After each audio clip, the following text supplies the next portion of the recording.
After a baby died in her care, the 4-month-old baby boy dying at the hospital after being found last week at the daycare not breathing.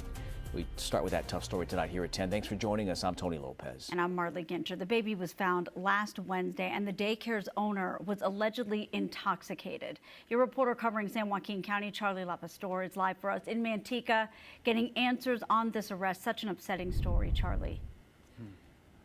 Yeah, truly upsetting, Marley. Police are calling this heartbreaking here in Manteca.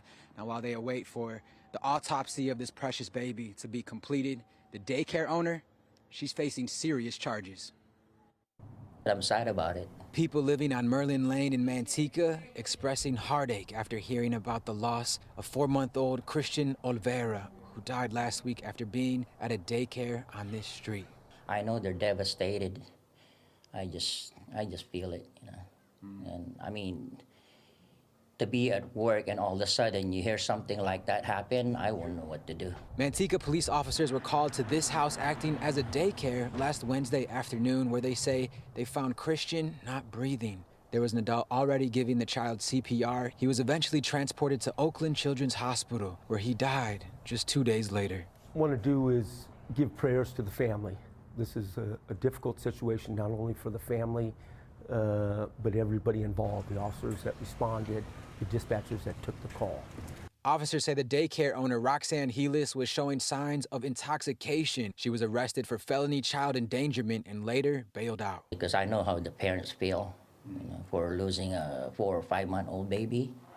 Yeah, that's pretty sad. Because they'll be grieving. Sergeant Bierman said he was a child abuse detective for almost 8 years and that this is a complex investigation that requires a pathologist. These are, unfortunately, very complex cases. And so the way this starts is it kind of starts backwards. You can't determine that any wrongdoing was done until an autopsy determines that. 4 adults and 3 other children were at the daycare at the time. Thankfully, no other children were harmed. Police will be adding further charges causing death to a child under 8 years old.